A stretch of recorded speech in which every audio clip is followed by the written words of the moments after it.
Welcome back to this series of webinars on the essentials of the tensor calculus.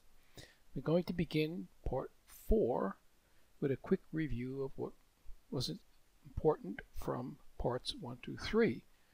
Recalling that at that point we've progressed through 2/3 of our agenda. We're ready to apply the calculus to these things called tensors. Here's the review. Notation for mappings. If x represents the present coordinate system, u represents new coordinate system, that mapping is called phi. Its Jacobian matrix would have these components: row index, column index for the Jacobian matrix.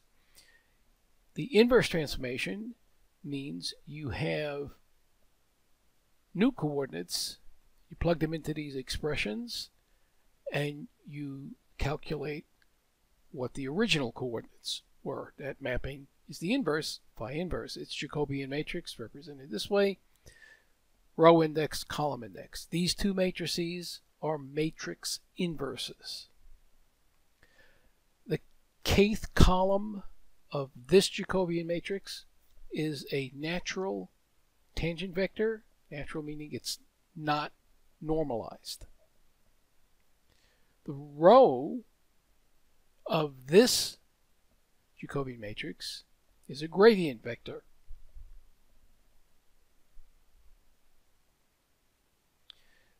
When coordinates get changed, if you have a general tangent vector, the change of coordinate law is the covariant law. This is a Jacobian matrix. It's the Jacobian matrix of this transformation. If you put the Jacobian matrix to the left of the vector components, the sum through the Einstein convention is upwards, or against gravity, or contra gravity, contravariant. If you have a general gradient vector, transformation law would be this one. This is the Jacobian matrix for the inverse transformation. If you put the Jacobian matrix to the right of the vector, the sum from the perspective of the Jacobian matrix is downward, or with gravity, or co-gravity, covariant. That's not the only mnemonic. It's the one that I've used since I was in graduate school. We learned that a tensor is a multilinear object defined over a tensor product of two or more vector spaces. The metric tensor, defined as the dot product between tangent vectors, tangent basis vectors, or gradient basis vectors. These two as matrices are inverses of each other. And the first time you would see this appearing is if you would to investigate what is the norm of a vector. And it appears in this process of raising and lowering indices. So if you have a general tangent vector and you lower indices by means of metric tensor, what you've done is you have changed basis from a basis of tangent vectors to a basis of gradient vectors. Similarly, if you have a general gradient vector and you raise indices via the metric tensor, this represents a change of basis from gradient vectors to tangent vectors. Having marshaled the preliminaries that we've learned in past courses, multivariate calculus, and taking a look at what a tensor is and some elements of tensor algebra, especially the metric tensor, it's now time to look at tensor calculus itself. So when you look at tensor calculus itself, there are two things that things coalesce around. One is this collection of symbols called the Christoffel symbols, and then the notion of a covariant derivative, a coordinate-free derivative. So let's look at these Christoffel symbols. First of all, what are they? So in terms of the inverse map, x is a function of u, and natural tangent basis vectors defined on a manifold. The derivative of one of these basis vectors turns out to be a linear combination of the basis vectors themselves. The coefficients of these linear combinations are given these symbolic names, and they are called Christoffel symbols of the second kind. Clearly there's a Christoffel symbol of the first kind, and we'll see how they're defined. Okay, linear combination. You take a derivative of a tangent basis vector. You differentiate it with respect to its coordinate. Remember, these basis vectors change from point to point. Think of polar coordinates. As you move around from point to point, the orientation and length of the tangent basis vectors changes. And we're looking to see a measure of that change. So we are differentiating the basis vector with respect to its coordinate or its location. And it turns out each such derivative is a linear combination. So the sum is from k up here to k down here. The ij refers to which basis vector got differentiated with respect to which coordinate. Okay, that's what we want to investigate. Let's start by looking in polar coordinates. Let's have an example here. Polar coordinates. Position vector. The definition of phi inverse, transformation equations. Tangent basis vectors. These are the natural tangent basis vectors. You differentiate the position vector with respect to r and with respect to theta. E1, E2. We want to differentiate E1 with respect to r. There is no r in there. So you get 0, which says that this derivative with respect to r on E1 as a linear combination of E1 and E2, both coefficients would be 0. 1, 1 means 1, 1. 1, 1, 2, 2 means coefficient with respect to the first basis vector and with respect to the second basis vector. That was easy. Let's look at the derivative of this vector with respect to theta. Well, derivative of cosine is minus the sine. Derivative of sine is cosine. You look at this vector, and in this case you can do it by inspection. Look at this vector and look at this vector. Minus sine cos, minus sine cos. If you took this vector and divided by r, this r would go away, and this would be this. So this derivative is 1 over r E2. So as a linear combination of E1 and E2, the first coefficient is 0, and the second coefficient is 1 over r. And the 1, 2 down here, the 1, 2 down here means basis vector number 1 with respect to variable number 2.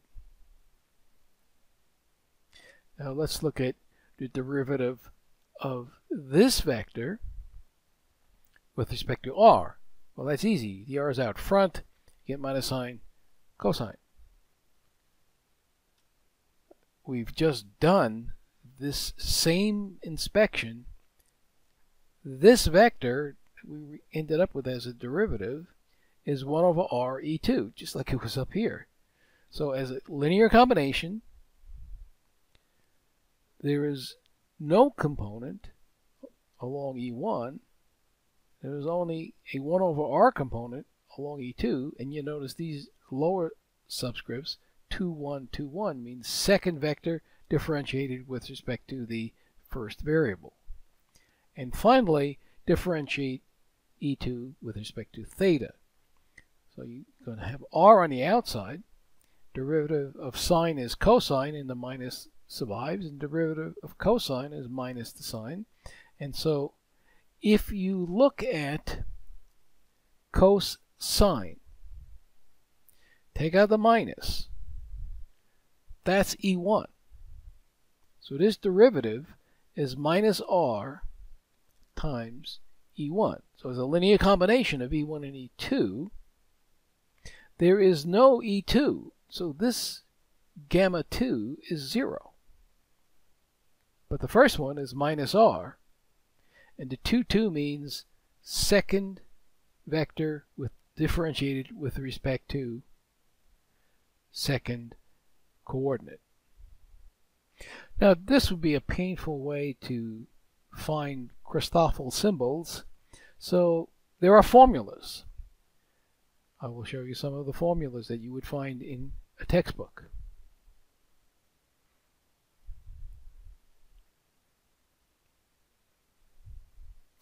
Here's one formula. Look at this carefully. You'll see derivatives of the transformation equation. See, x differentiated respect to its u's, and u differentiated with respect to x. So this formula just requires that you have the equations defining your coordinate systems. Here's another formula. You will often see this symbol. This symbol is the Christoffel symbol of the first kind. It's multiplied by g upper mk. Well, here's that g upper mk, so by inference you can figure the Christoffel symbol of the first kind is this mess. If you multiply by g upper mk, you get the Christoffel symbol of the second kind. And this expression and this expression are equivalent. And here I have used a notation that is a space saver, and you'll see that in some textbooks. Partial sub I, which means partial with respect to ui. Okay, so these two things are equivalent using just two different forms of derivative notation. Okay, so here it says this is the Christoffel symbol of the first kind. And if you inspect this formula up here, you will see symmetry in the two lower indices. If you differentiate the first vector with respect to the second variable, it's the same as differentiating the second vector with respect to the first variable. That will be apparent if you study this. We observed it when we did this example in polar coordinates, right? We saw the symmetry here, 1, 2, 2, 1. We didn't prove it. The proof is by looking at this definition here. Christoffel symbols are not tensors. They do not obey a tensor transformation law. This is the transformation law for Christoffel symbols. If you know it in one coordinate system and you want a new coordinate system, this part looks tensorial. But you have to add on this piece, which breaks the tensorial nature of the transformation law. There are examples where you have coordinate systems where these derivatives are all 0, and then the Christoffel symbols transform as tensor, but that's neither here nor there. You really don't want to have to grind these things out too often in a lifetime, and that's why it's nice to have tools like Maple that will compute these things for you. So let's take a look at how you would obtain Christoffel symbols computationally. So we'll do some computing in Maple. I've got some examples. First, I'm going to do a brute force by hand computation, but use Maple to apply the brute force. So I'm going to work in the student multivariate calculus package. I'm going to define a transformation. It's an inverse, it's a phi inverse. So x is a function of u. So x and y, so x is uv, y is u squared minus v squared. So this is the position vector representation. I need tangent basis vectors. These are the normal, the natural tangent basis vectors. Differentiate r with respect to u. So I'm going to get v into u. So v into u. First basis vector, tangent basis vector. Differentiate with respect to v. I get u minus 2v. Now, I want to express these in terms of I and j, the Cartesian coordinate basis vectors I'm using to represent these vectors. How do I do that? This symbol has been assigned to. It's no longer usable as a free name. So my alternative here is to make it an atomic variable. When I do that, the color becomes this maroon color, whatever, magenta, whatever this is. And it is now the name E1. Now I want to introduce I and j here, vi 2uj. If I take the dot product in Maple, I will get vi plus 2uj. vi plus 2uj equal to this E1. I have an equation. And I do the same thing with E2. ui minus 2vj. That's equal to E2. I have two equations in I and j, and I solve for I and j in terms of E1 and E2. This is what Maple gives me. You could get it by hand using Cramer's rule or any other process that you have for solving two equations and two unknowns. This step is needed in lieu of being able to recognize patterns as we did with polar coordinates. As it gets more complicated, you may not be able to easily recognize those patterns, so you need a more mechanical way to do that. So here I differentiate this vector with respect to u. I'm going to get 0, 2. So that means 0i, 2j. This is 2j, and I evaluate it using this information. I pick out j. It's 2j, so this 2 cancels, and this derivative is therefore this expression went out to 2, linear combination of the basis vectors E1 and E2. And then you differentiate with respect to V. So you're going to get 1, 0. 1, 0 is I. So this result is I, but I is this linear combination of E1 and E2. There it is there.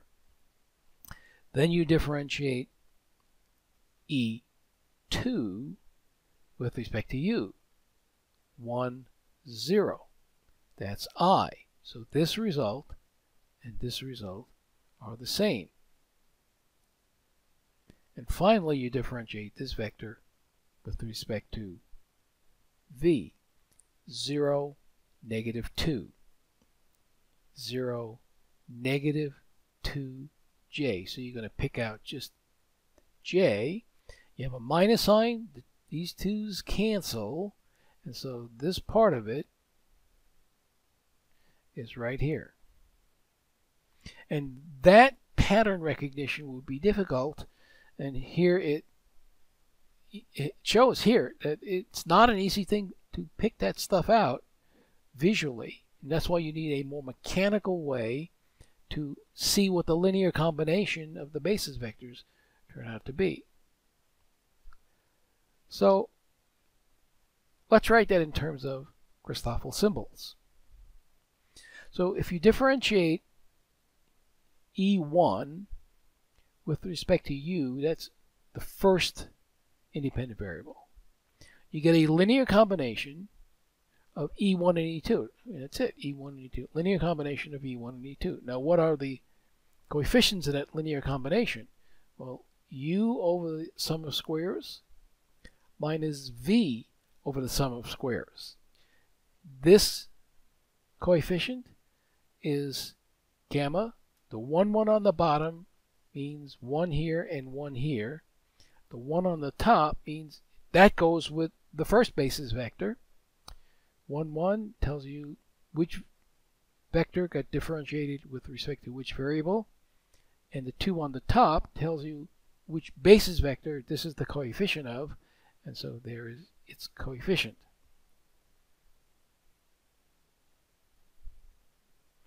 So if we go right under that, we have the second vector differentiated with respect to the first variable.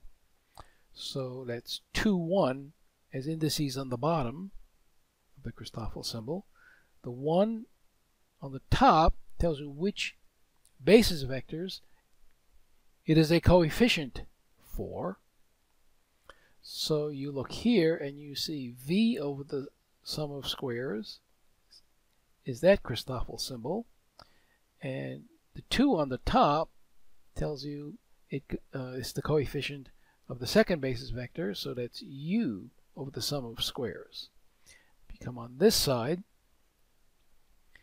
you differentiate the first vector with respect to the second variable. So my second variable here I used the V, make things less visually cluttered. Okay, so 1, 2 means 1, 2. That's on the bottom. On top, this one tells you the coefficient goes with basis vector E1. This 2 tells you the coefficient goes with basis vector E2. So V over the sum of squares, it's the first Christoffel symbol here. And U over the sum of squares is the second Christoffel symbol here.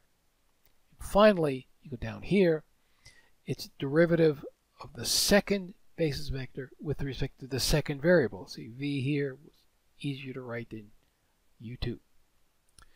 2, 2. That's why there are 2 2's on the bottom. The 1 on the top tells you it's the coefficient of the first vector. 2 on the top says it's the coefficient of the second vector. So the coefficient of the first basis vector here is a negative U over the sum of squares. That's this guy. And then for the second basis vector, you have a minus here and a minus here, so it's plus V over the sum of squares. And so if you wanted to make a table of these Christoffel symbols, you might end up with a table that look like this. 1, 1 at the bottom, 1 on the top. That's this coefficient. 1, 1 on the bottom, 2 on the top. It's this coefficient, negative v over u squared plus v squared. Let's jump down here and go across here. 2, 2. 2, 2 on the bottom, 1 on the top means you are picking out this coefficient, negative u over u squared plus v squared, and the 2 on the top means you are picking out this coefficient, v over u squared plus v squared. Now here, you'll notice I have gamma 1, 2 equals gamma 2, 1. Gamma 1, 2 equals gamma 2, 1. That's that symmetry in the bottom indices that we pointed out. So gamma 1, 2 is this v over u squared plus v squared. It's also this. And gamma 1, 2 upper 2 is u over the sum of squares, which is the same as this coefficient here. So brute force, it can be done. It's helpful to have even a tool like Maple to do the brute force computations, but that's a way of getting the Christoffel symbols. And what you should be taking away from this is the derivative of the basis vector is a linear combination, can be expressed again as a linear combination of those same basis vectors. That's all the Christoffel symbols are telling you. Now, for another example, I want to get the Christoffel symbols using Maple's differential geometry package. Now, this is a very extensive, very complete, very powerful package, but is also one that requires some experience, some information, because the notation does not look very much like the notation you see in textbooks. So here's the differential geometry package. There's a subpackage called tensor. Again, the idea is the same. You start out with a Euclidean frame. This is the definition of the metric tensor in that Euclidean frame. The notation dx is an indication of lower indices. This symbol, ampersand t, is the symbol for, hey, think of this as tensors or coming out of tensor products. And the metric tensor is written as this sum. So the way you would read this is 1, 0, 0, 1. You got to do that translation in your head. Okay, now you define the same coordinate system we just looked at in example 2. uv u squared minus v squared. So x is being defined as uv and y is being defined as u squared minus v squared. And you say, I'm building a new frame whose variables are u and v, and this frame will be called m. So now you transform 2m from e using these equations. There's the transformation equations. X equals uv, y equals u squared minus v squared. And you pull that back. You take the metric tensor that you defined up here and you pull it back. And this is the way the new metric tensor is written. You have stuff here. du dv. That's the 1, 1 component. This is the 1, 2 component. This is the 2, 1 component, and this is the 2, 2 component. Lower indices. That's how this package represents it. And then you ask for the Christoffel symbols, and you assign that to a name C, and this is what is returned. It's a big sum. Okay, you can recognize u over u squared plus v squared, v over u squared plus v squared. This is what we were seeing a minute ago. V over u squared plus v squared minus u over u squared v squared. Okay? This capital D underscore u, this represents an upper index.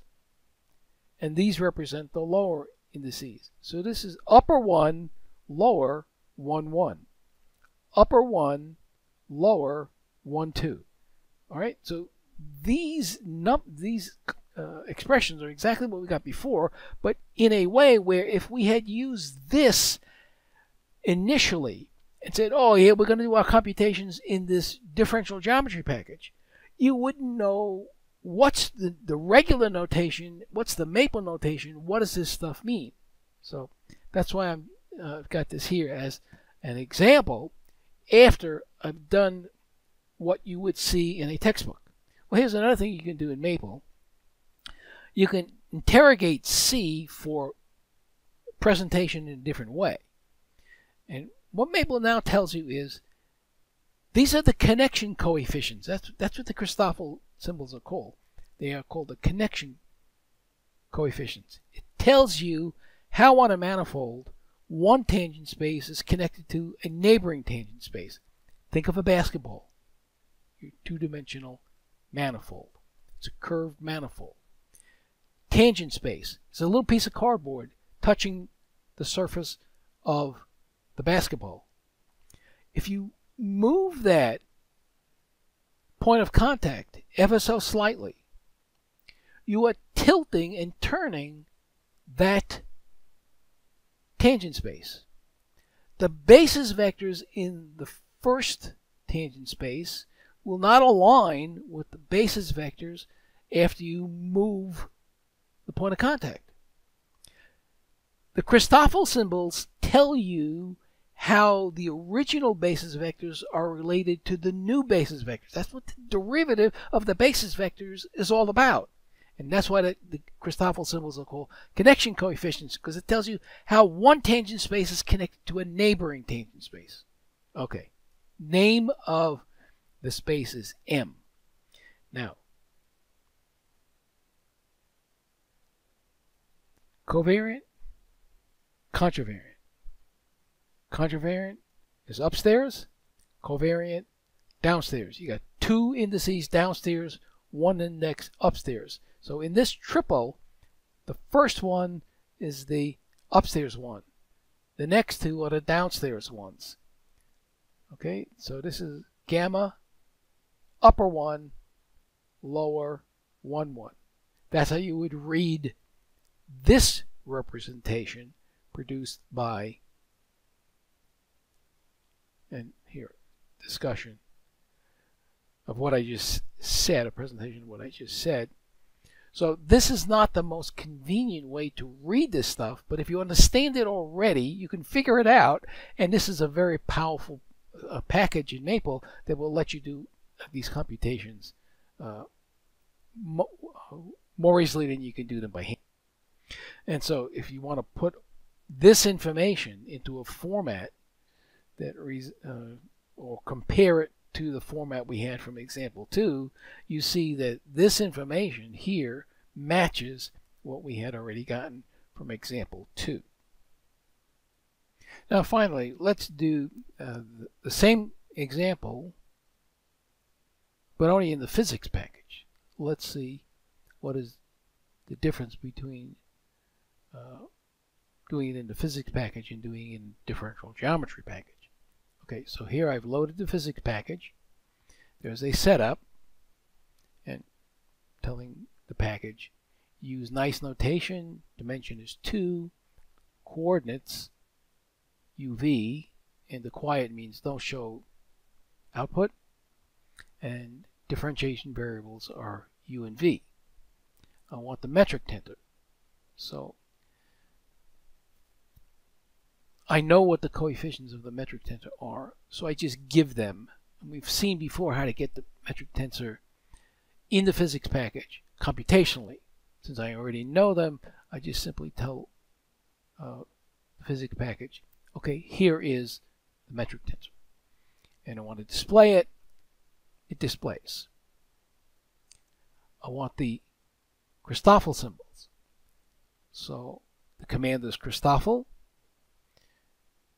upper index, lower indices, and this says display this as a sequence of matrices where j, this first index, is upper 1 or 2.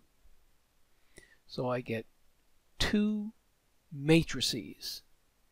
The 1 and the 2, that's these uppers here. Mu nu, those are the lowers. And so this is gamma 1, 1, 1. This is gamma 1, 1, 2. This is gamma 1, 2, 1. This is gamma 1, 2, 2. And this is gamma 2, 1, 1, gamma 2, 1, 2. Gamma 1, 2, 1, gamma 2, 2, 1, and gamma 2, 2, 2. So the information here appears to be a little bit easier to read. The physics package tensor stuff was designed for people doing general relativity. So there's a general relativity slant, but if you do it right, you can use the tools of the physics package to do computations in spaces that are not necessarily tied to general relativity. Now, somewhere along the line here, if you're paying real strict attention, you should be thinking to yourself, all right, Christoffel symbols, coefficients for derivatives of tangent basis vectors. And you should be asking yourself, do we have to go through all of this again for a different set of coefficients when you differentiate gradient basis vectors? Is there a different set of Christoffel symbols? And that's the question that we now want to answer. We're going to take derivatives of gradient basis vectors and see what happens. So, theoretically, what are we looking at? Let's start with this statement. Reciprocal basis vectors. Tangents, gradients. We know that these dot products will produce 0 or 1 because they're reciprocal basis vectors. Differentiate this equation with respect to variable, independent variable, u super k. On the right-hand side, no matter whether it is 0 or a 1, you get a 0. And so you use the product rule here. Differentiate one multiplied by the other. So E I, tangent vector, dotted with this derivative, and it's a derivative of the gradient vector plus that gradient vector dotted with the derivative of the tangent vector. Now this is what we used to define the Christoffel symbols. We know these. We don't know what's happening to these. So isolate this on the left side, throw this over onto the right side, and you see this minus sign, E upper j, dotted with this derivative. But this derivative can be expressed as a sum of coefficients times the tangent basis vectors. These are the Christoffel symbols. If you bring this dot product in against this sum, the only term that is not going to be 0 is when this index matches this index.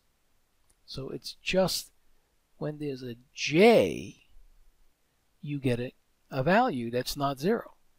And so you have now a way to represent derivatives of the gradient vectors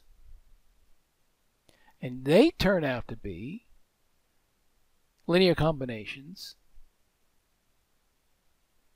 using the Christoffel symbols that you've already computed with a minus sign.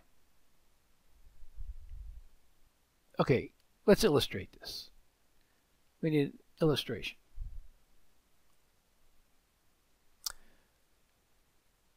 Same coordinate system that we've been playing with, uv u squared minus v squared, tangent basis vectors, v 2u, right? Differentiate this guy with respect to u. V survives, 2u here. And if you differentiate with respect to v, the u survives, and minus 2v. Now, this u squared plus v squared keeps appearing. So I'm going to just call that lambda to compress this table a bit. And these are the Christoffel symbols that we computed in example 2, example 3, example 4. So we know what these Christoffel symbols are based on derivatives of the tangent basis vectors. All right, what are the gradient basis vectors? Well, they're the rows of the Jacobian matrix J phi. Now, how can we get J phi? Well, if we take J phi inverse and invert it, we've got J phi. And the advantage of doing that is you do not have to go through the change of coordinates back and forth. See, here's what happens. The J phi inverse has the variables u and v in it. Not x and y, it has the variables u and v because it's the inverse transformation. X, here, did I write it here? X is a function of u and v. So when you get the Jacobian matrix, you've got u and v in it. You invert that matrix. Well, it's easier to invert the matrix than it is to make substitutions.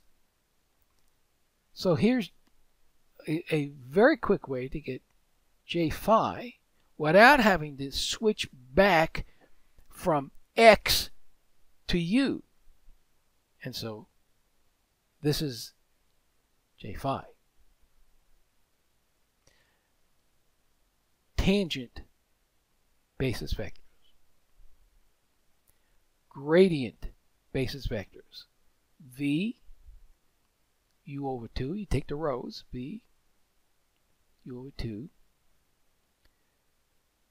Second guy is u minus v over 2, and the 1 over lambda, 1 over x squared, 1 over u squared plus v squared out front. Okay, so now we want to differentiate, brute force differentiate this vector with respect to u. Well, the 1 over u squared plus v squared out front is a challenge to you start doing it mentally. I confess I did it in Maple. I did a bunch of these computations now in Maple, and I ended up with this vector as the derivative. And you get 1 over x squared plus u squared plus v squared squared because you have a fraction, you get the quotient rule, and so on, so on. And so here are the relevant derivatives. And I'm just going to tell you that you want to carry this out, you can find these are the relevant derivatives. I'm now going to verify this statement. EI lower dotted with this derivative is the negative of the Christoffel symbol we already know. So I have some dot products to compute. I have these derivatives here. I have these vectors here. And I've written down the 8 dot products I need to compute. E1 with DE1, DU1, E2 dotted with that same vector. E1 dotted with DE1, U2 and E2 dotted with that vector. And here are the vectors, and you can look at these dot products. Again, I used Maple because the arithmetic gets really messy to do in your head. Minus 2uv squared, and then you have a binomial here. You got three terms. They collapse to this. And it turns out to be the negative of gamma 111. See the 1, 1, 1. And if you go through all of these computations, you will find this relationship is valid, it holds, and it says you do not have to do two sets of Christoffel symbols. You just need to put a minus sign where applicable. Now, I said that I had done these calculations actually in Maple, and this is really just a summary of those calculations. So here are the actual Maple calculations.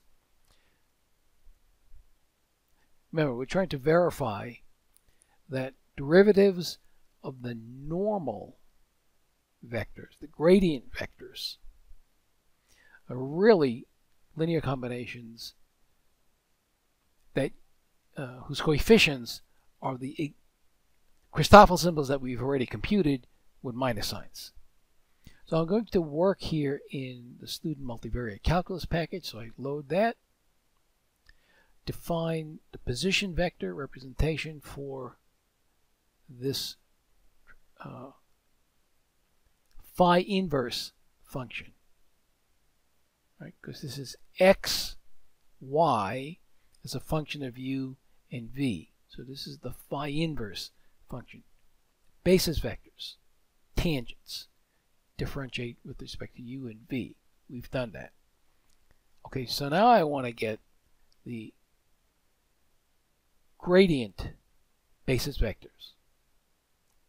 They are rows of J phi. I'm going to pick them out as columns of J phi transpose. And how am I going to get J phi? If I apply the Jacobian command to R, I'm getting J phi inverse because the independent variables are u and v. If I invert that matrix, I'm getting J phi, and I'm getting it in terms of u and v, which is what I want. Now, I have assigned to this name, and in order to assign to a name like that, you have to make the name atomic. So if I go here and show you atomic variables, you'll see that that name is in this maroon color, or magenta, whatever they call it. Okay? That's got the vectors that I want as rows. So I'm going to pull them out as columns because it's easier to do dot products and stuff. So the first E upper, E1 upper, take out the first column, that's with this column command, first column from the transpose. I get this. And here,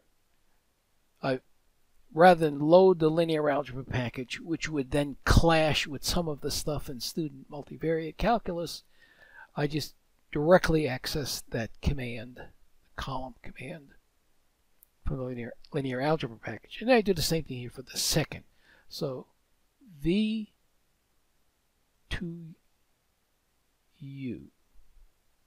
V here, U2's in the denominator.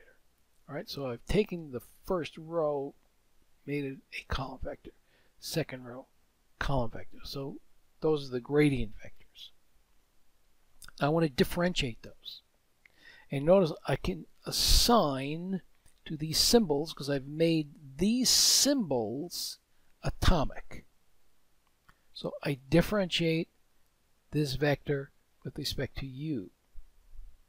I differentiate that same vector with respect to v.